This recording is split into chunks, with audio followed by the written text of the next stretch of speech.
Good afternoon, everybody. Just trying to set up make sure the camera's set up right here. It's in the right direction. And then we'll get started on the report. This is Brother Eric, Local 308, Boogeyman. Yeah, there we go. Okay. Just want to make sure the screens, you can see Chicago Transit Justice Coalition, not being backwards. All right, so at the Local 308 October membership meeting, it was October 10th. Of course, they read the meeting minutes. It's always boring and drawn out. It's utterly ridiculous, waste of time. Print the damn things out, pass it around, let people read it, let them take it home. Let them, if they approve it, let them take it home, share it with the members. Stop with all this secrecy, for God's sake. Communication and bills. So we had a 28th annual banquet, retiree banquet, I think it was, in Burbank, December 10th. If you want to go, call the union office and tell them. Let them know that I referred you.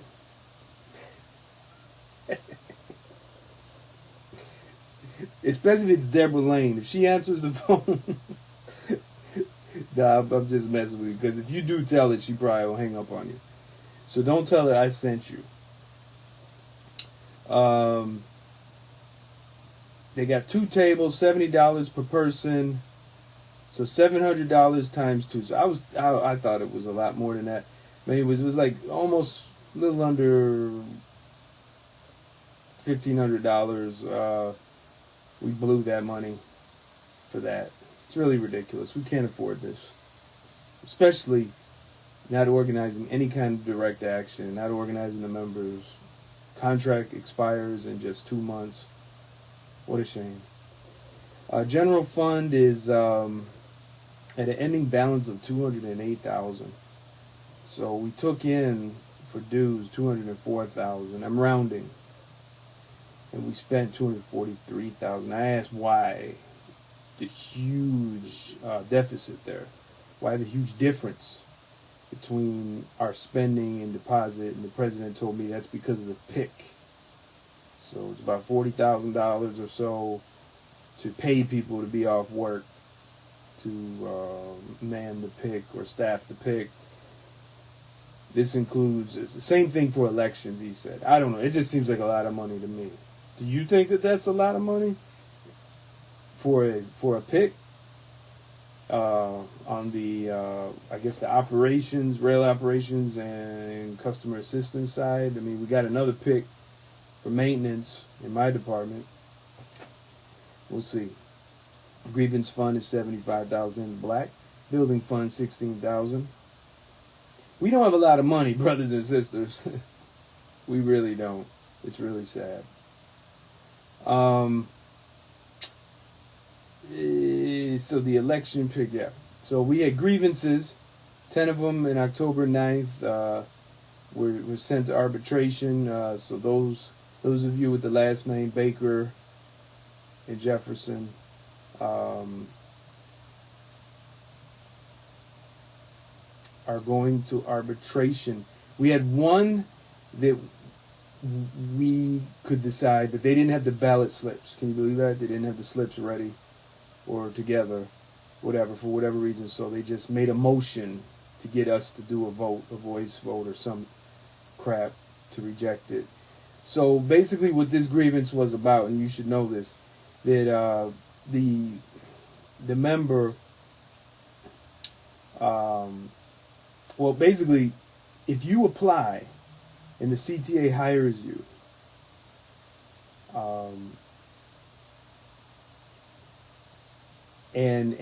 but you applied for another job that they didn't hire you for, and you weren't already working here, you weren't already a member, you can't grieve and say, hey man, you should have gave me that other job. Okay? So if you came in as a customer assistant, but you had earlier applied for flagman, which is a little more pay, and it's one more step closer to full-time train operator. Okay. Um, but you were not already working here. You can't say, "Hey, I need that flagman job," because you already called me in for it. So, but if you're already working here, it could be different. So there's some lesson to get from that. Okay. Um, Officer reports. So CA North Executive Board. They say the CTA.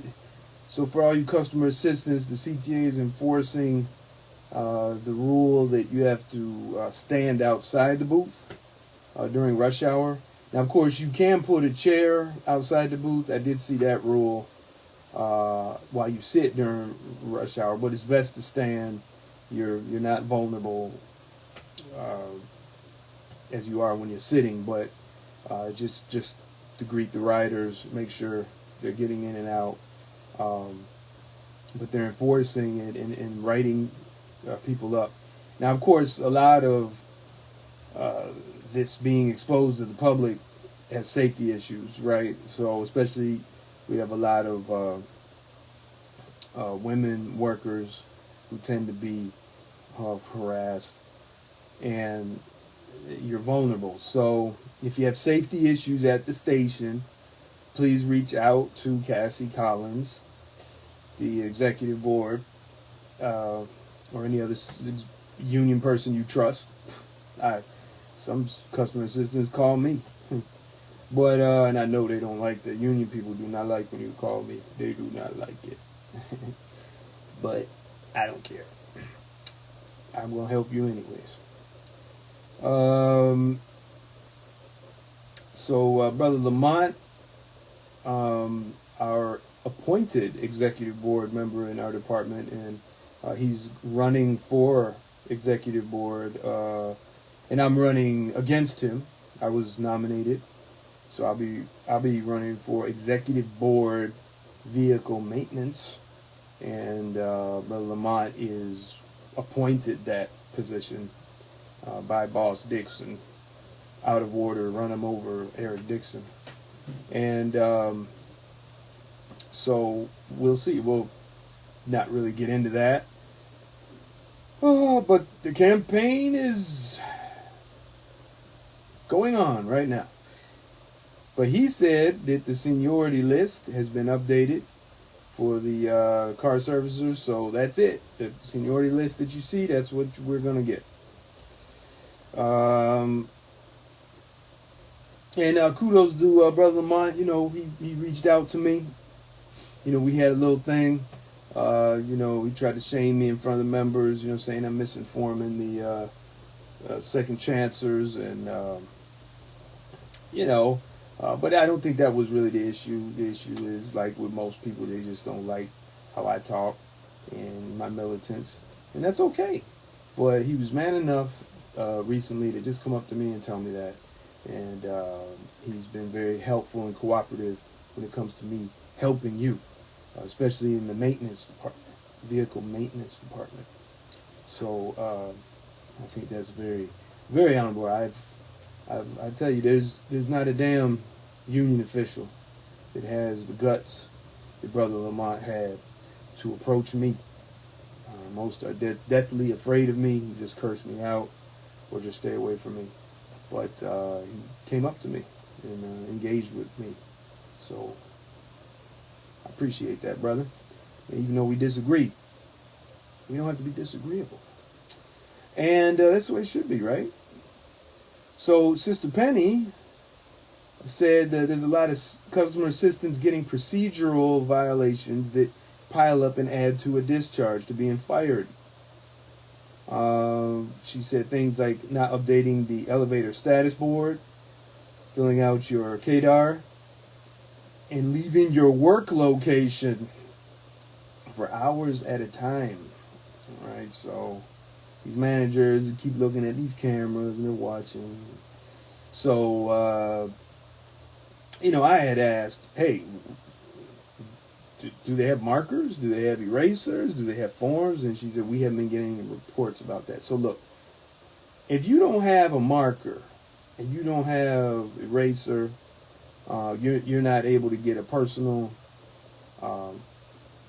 write it down, call it in, keep track of it, okay? When I was a customer assistant, I had a little book. I would keep track. It was a diary every day, what happened at work. Anything significant, I wrote it down. I suggest you do that, okay? Because those write-ups pile up. And that's the only way they can fire you. They can't fire you because they don't like you. They fire you because they catch you violating their rules and sinning against the Lord of the CTA. Lords of the CTA. All right, so do that. Stay on top of that and report when you don't have what you need to do your job. All right.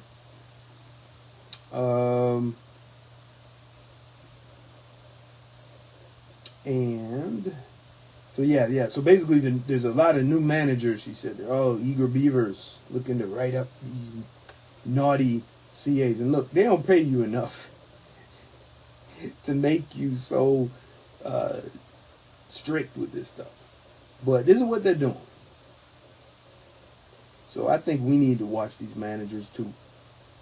And when you see them sleeping and smoking and they're doing stuff and they're harassing people, you need to write that down. You need to keep track. We need to write the managers up.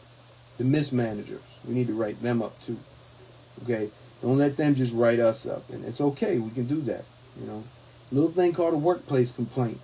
It's a form you can send directly. It's a union complaint. So that complaint protects you, right? As opposed to just doing a report to manager, and they say, oh, look at this. I'm going to get him.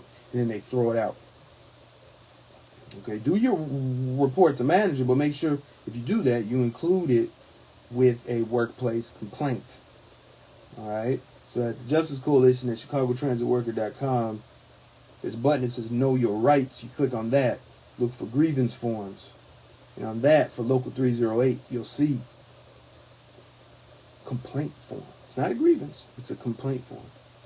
At Local 241, you're a little different. You use one form. You use a grievance form for your complaint.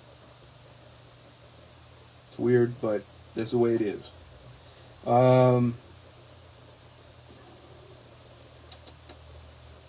So, Brother Mark Weems said a letter has gone out to the Chicago Transit Authority to initiate negotiations, contract negotiations. So he's still calling for proposals. I think Keith Hill was doing that too for 241.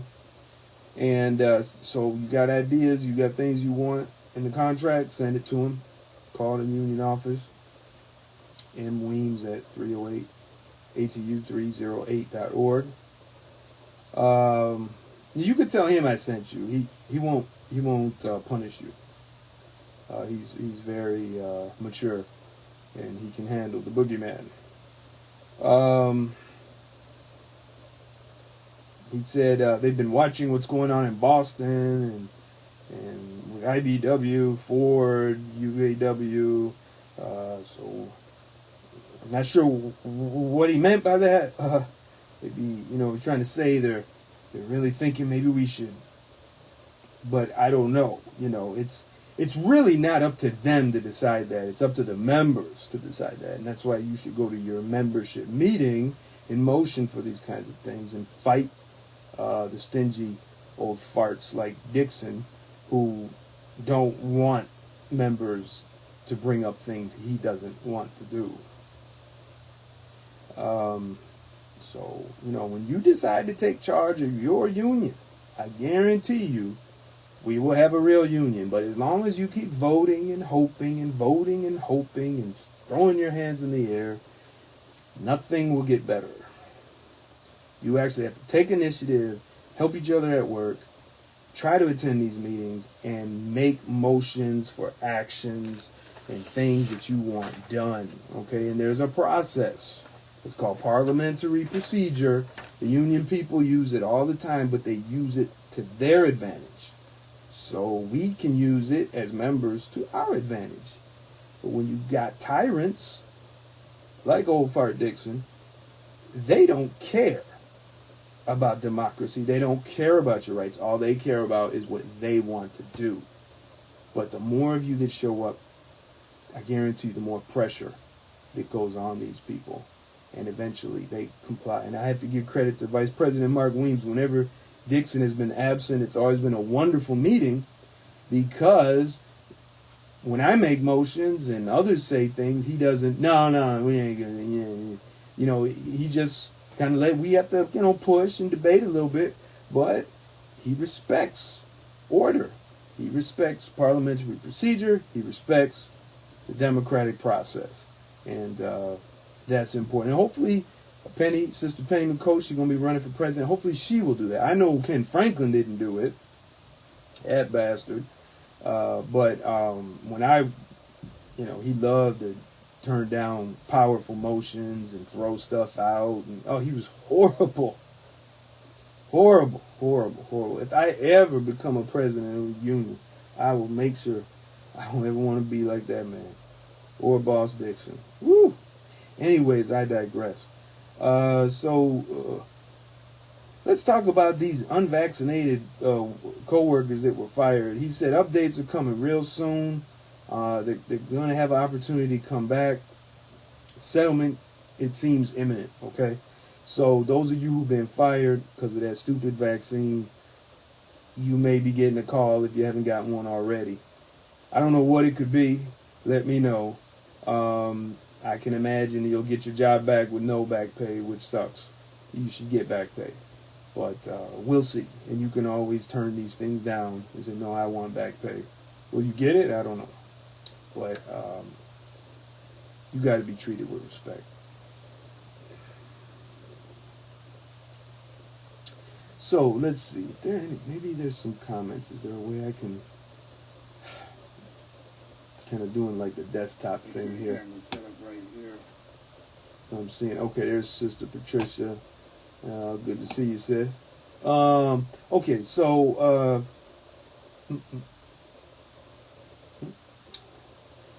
settlement. So he's talking about quality of life. They're working on quality of life stuff. So making sure operators get paid for every minute. On the extra board, I think I'd have to ask him, did he mean swing shifts? But they're going to try working with the CTA to allocate manpower to around at specific lines.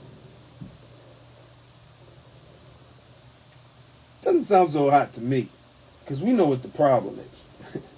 We all know what the problem is. You get one person doing a job of 2, 3, 4, 5 people, too many trips, forced overtime. So you gonna pay me for all my time or some of my time, fine, but you beating these operators to a pulp out here. So 2-person crews, less trips, more trains, improve the working conditions, then people will want to do the job. You know what I mean? But the way they do this now, this is just terrible. Train operator is the most hated job at the CTA. And it's a shame, because when I did it, I know it was a hire to fire job. I know I probably wouldn't even be here now. But it's just, you can't do it with one person. You need an operator and a conductor, just like it was, just like it should be. And we got these run paddles. The recovery time is less. The paddles, the schedules have hardly changed. It's just horrible. It's horrible. And the trains are longer. You know, they're going to have y'all doing 12-car trains. You just watch. You just can't allow this crap anymore. This is just utterly ridiculous. You can't hardly see from the head car down to the 8th car. It's ridiculous. They're like ants. Anyways, so operators, if you want to fight for these things, at the coalition, we are big proponents of 2-person crews, full-time jobs for all. We got whole programs. We've made whole sections of the contract, rewritten contract, our union contract, to make this possible. So it's all there. It's all public at ChicagoTransitWorker.com. Check it out. Take it. Use it for yourself. You don't like me. You don't like other people in the coalition. Fine. You want to be a socialist? Fine. Just take the idea and organize around it. It's never going to work. I'm telling you, they just killing train operators out here. They're just killing them. It's terrible. It's just terrible. So I don't know. I wasn't so hot about what Brother Mark was saying, but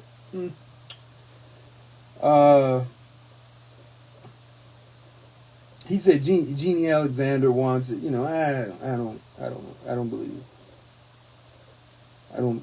I'm sorry. I don't give a damn about any of these managers. And I don't like it when union people tell me, yeah, the manager likes it. No. Managers, let me tell you something. They will like something if it benefits them. Right? That's it. It has to. Because if they're not cutting costs, which is labor. Labor's a huge cost of the CGA, the biggest cost. If they aren't cutting costs, it means firing people, cutting jobs, writing people up. They are not going to stay a long time. And what they do, you got these top people, all these people at the top, they may not do the write-up, but what they do, they send down the poison. And then that's where the transportation managers, the M1s, the M2s, the coordinators assault us, right? So, you know, I'm just gonna tell you straight up. Everybody up there, with the exception of a few, and definitely with the exception of me, I'm gonna tell you, you gotta have good relationships with management. That's the only way you're gonna win. No, that doesn't work. I'm telling you, it doesn't work. The people who have been here longer than me will tell you that. And I see it. We have this. I'm coming up to 6 years here. All these good relationships that Ken Franklin had, Weems, McCoach, Dixon, they all talk about these good relationships. I'm telling you, these people that they had these relationships with, these people screw us. So I'm sorry. I'm just going to tell you like it is. Okay. If the managers aren't cutting jobs, they're not doing their job. If the union is not organizing the members to fight and make the company spend money on jobs and safe working conditions, the union's not doing the job. Our job is not here to be partners with them. Our job is to be opponents. You don't like that. I know you don't like that. You want to just get along. There's a time for talking, and there's a time for direct action. Martin Luther King explained it in very clear terms. I want you to look it up. Martin Luther King, direct action, and read what he said. It's not a whole lot to read, because he would say things in very short sentences. Okay? And that's why they killed him. Okay? So the 241 president, they're having talks with him, Boss Hill, the anointed one, about pension deduction reduction, cost and age. I was shocked when Brother Mark Weems said the pension fund is at 53%. Oh, I thought it was 60-something. I could swear it was last year. I guess I misunderstood. But that's bad, brothers and sisters. And he kind of knew it when I brought it up. I'm like, that's not very good. That's not sustainable. That's pretty bad. He said, yeah, but there's certain things in our pension, which is a very good pension, and blah, blah, blah. He's like, yeah, you banking on an 8% return on the stock market, and you're 53% funded. We need full-time jobs for all. We need to get everybody in. You know, when others brought up things about putting part-timers in the pension, but here's the thing. We need full-time jobs for all. These poor part-timers, they need good benefits. They need dental. They need vacation days, like paid vacation days. They need good wages where they can live and repair their house. They can get a new car. You know, these poor people, these poor coworkers of ours are so deep in poverty. We need them full-time. So we need to have more people in the pension, and they all got to be full-time. And CTA's got to keep paying their $2 for every dollar, because that's good. And he told us that's really good, and I totally agree. Some of y'all say, well, I could invest that money better myself. Okay. Well, I can't. And I don't want to bother with that. Maybe I could, but I am not interested in doing it. I'll deal with no-load mutual funds in my own IRA, fine. But no, not a pension. Not handling that. But they said, oh, they got to have the funds. That's not our problem, Brother Mark and Dixon and Hill. Our problem is not to worry about the money that the CTA doesn't have. Our job is to make sure that we have what we need. Because if we are lifted up and we have pensions that are good, solid pensions, that helps other workers. Just like UAW, they're seriously fighting for a 4-day work week. That means 32 hours at $40 an hour type of pay. You can hear me. Anyways.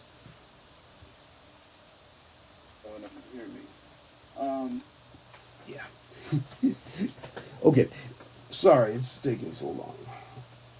That should be almost done. But anyways, you got to understand, brothers and sisters, if we're not going to have full-time jobs for all, it's not going to work. You got to have a foundation in order to fix this thing.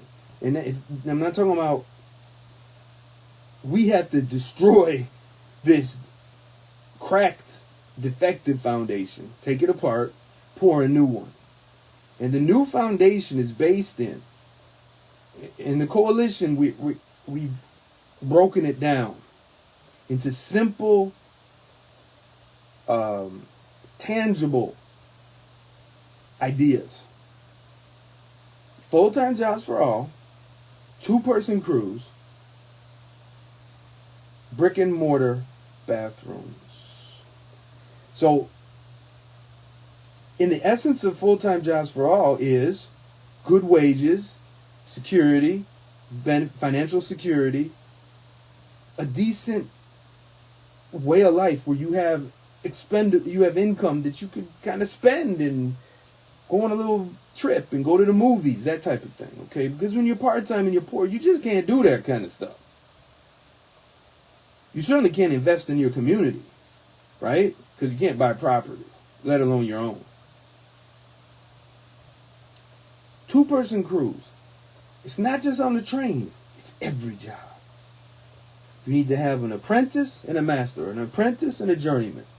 That's a real program where you can pass on knowledge as opposed to some retiree just leaving, right?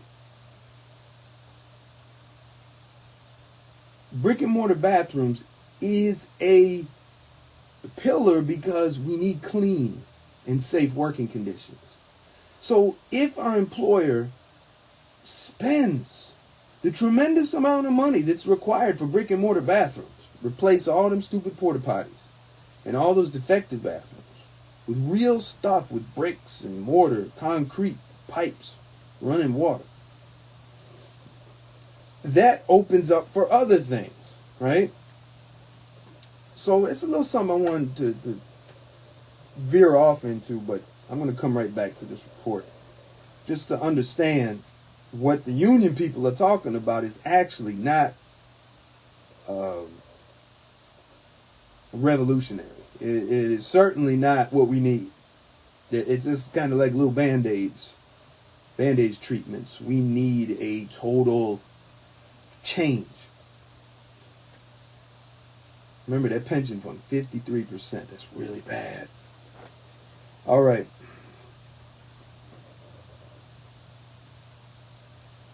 And he said they're confident for a political solution. We're going to go downstate and talk to these senators. And frankly, I got go for it. You think that's going to work? Go for it. But if you are not organizing the members that have a stake in this thing, it's not going to work. Sorry.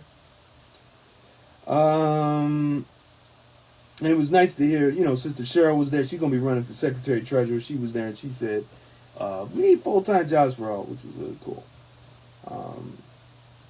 Now, Dixon, he says, the CTA is not willing to do that. Of course they're not willing to do that, dope. I mean, Are you willing to do that? No. That's why you say the CTA is not willing to do it. The employer is never going to be willing to spend money on us. If they have it their way, they're going to outsource us with robots. More slave labor. That's what if they could do it, get just a whole intern program. Unpaid interns. Make us all unpaid interns. They will do it. Because they got more unpaid interns now than ever. So they know how to get people to work for nothing. No, I'm sorry. Them interns are paid. But it's low wage. It's low, very low wage. Okay. But, they're so cheap. Bad news. Our pension deduction is going to go up about 13. It's going to go up to 13.79. Is that what I got? Dang, I can't read what I wrote. He said it's going to be about $10 more per paycheck.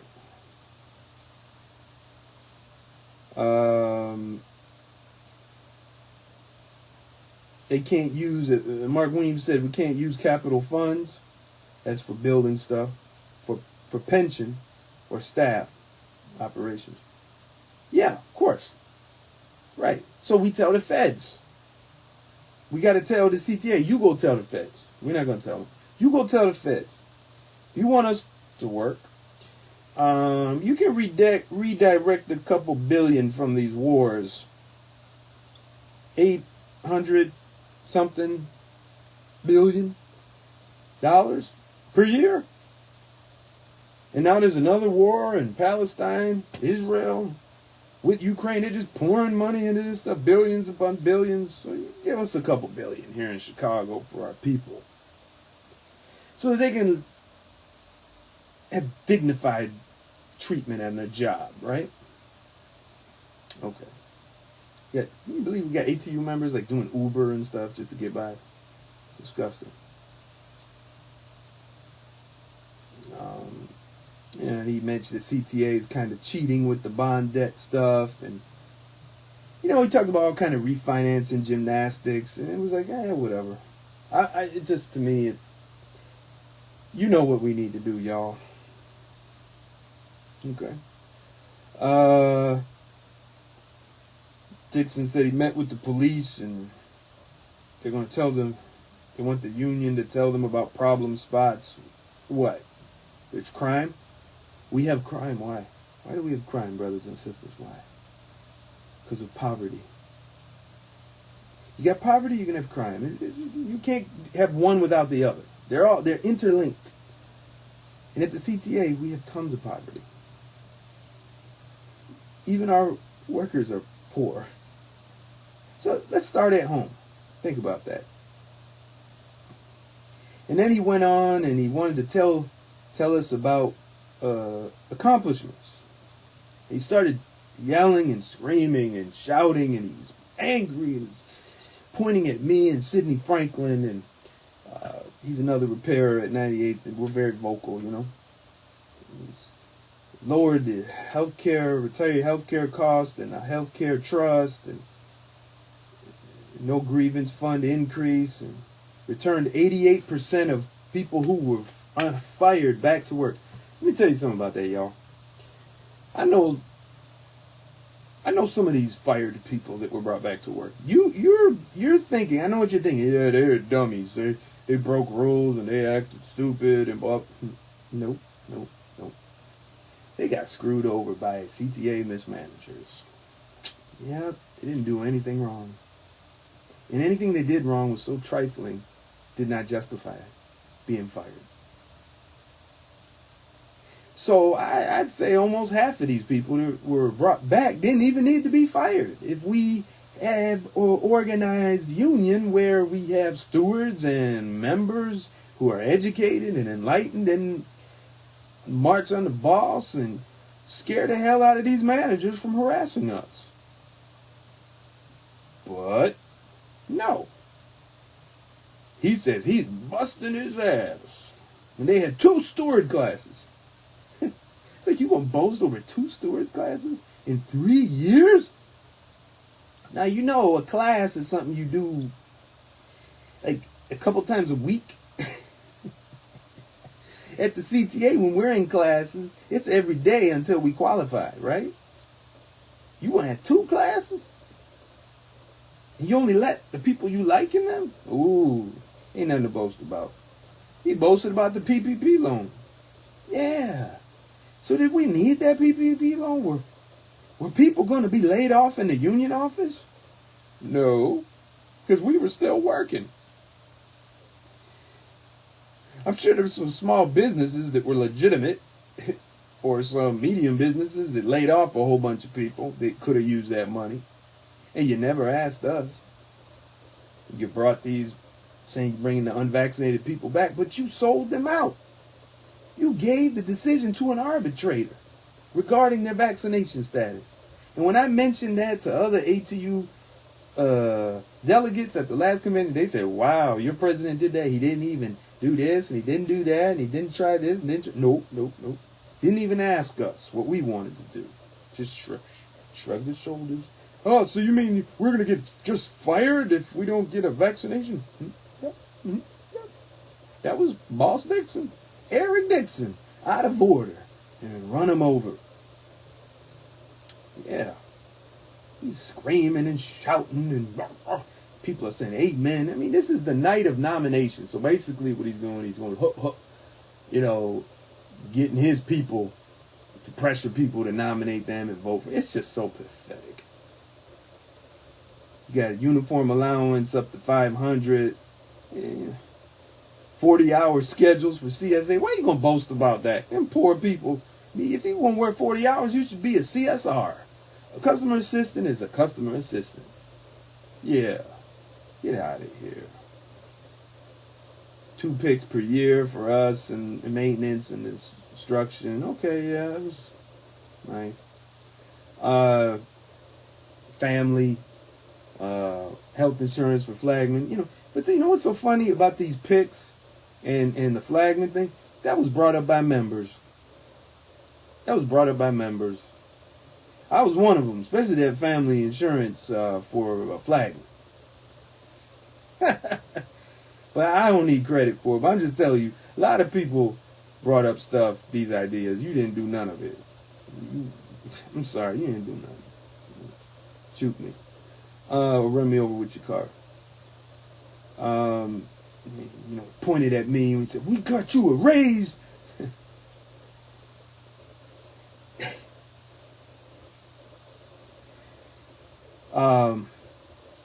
Also, Ken Franklin said something about the pension, and I don't remember. I didn't note that. So we had a bylaw change introduced by Ken Franklin, and it was so that the retirees could vote at the union office.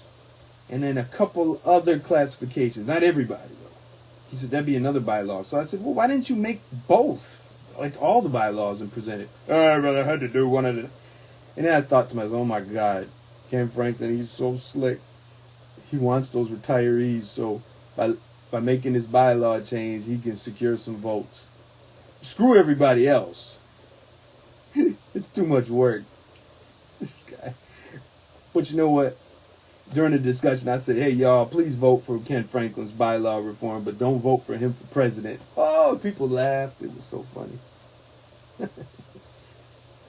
Oh, my God. So a member brought up a motion for a strike authorization vote, and Eric Dixon tried to cut him off. And so, he was finally convinced to just let it be read. And then he still called it out of order. Member brings the motion to give it to Catherine Donaldship, Assistant Secretary Treasurer, to say, here, this is for the record, because, she got to type in the minutes and whatever. And Deborah Lane says, don't you take that from him. She's yelling at Catherine Donaldson. She can't take it from me. We had a brother talking about, asking about the leader being forced. In the shop repairmen, we have a leader, similar to yard leaders. And I believe we're having car servicers too. But we're all being forced, like anyone who's qualified leader or qualified technician is being forced into those jobs regardless their years, their seniority, and it's caused a lot of. It's just not fair. So, anyways, talking about maybe a premium to keep or allow people to drop that qualification. We have to decide what to do. So we, the repairmen, or the repairers and the leaders, got to decide this. So we'll see. But that's it. That's all I got for y'all today. I don't see any live chat questions here, so I'm just gonna turn this off. Thank you very much for listening. I apologize it was so long, and I did say nominations. So yeah, we got Penny McCoach, Ken Franklin going for president, and for secretary treasurer. So I'm endorsing not Justice Coalition, but me personally, I'm endorsing. Justice Coalition is not endorsing any candidate, but I personally am recommending Penny McCoach. We got Sister Cheryl, Cleve Atkins, Kim Mitchell. I think there was another person for secretary treasurer. I'm recommending Cheryl Sistrunk. I think she'll share everything with us. I'm hoping we need some fresh new leadership, and she really defends the weakest among us, and that's what we need. And for second vice, we got Aqua Fisher, James Battle, I think two other people, I forgot. Hopefully everything will be posted. The coalition will post it too. So I'm recommending James Battle, not Aqua Fisher. Please do not vote for her. I've been dealing with her for years, and she's very vindictive. She shames members. She doesn't like freedom of expression. She's banned me on her groups. She can come on my group. I got a Facebook group open to everybody, but she banned me. It's just give me a break. You can't handle the boogeyman. What's up? How can you be our second vice president? Really?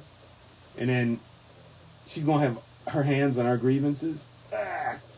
She's gonna talk. Who she gonna tell people about? She would talk about people's grievances, talk about people's problems. Who would call her? She shamed me, shamed others. Please don't vote for her. Vote for James Battle. He and I've gone at it, but you know what? This brother works with me. He cooperates with me. I mean, I am a pain in the butt. I'm very annoying. That brother sees beyond that. He reached out to me to work with me regarding safety issues, and I helped that brother help us, right? So elect people that aren't popular. Elect people that can handle people and not shame and punish people, not disrespect their rights. All right? And for the shop, and then for janitorial, we got a whole bunch. It's really good. I think we're going to have a lot of opportunity for some fresh leadership. And of course, maintenance is me and Brother Lamont. And we got a couple more people for assistant. It's really great. Going to be a lot of choices for y'all. Thank you very much. Bye-bye.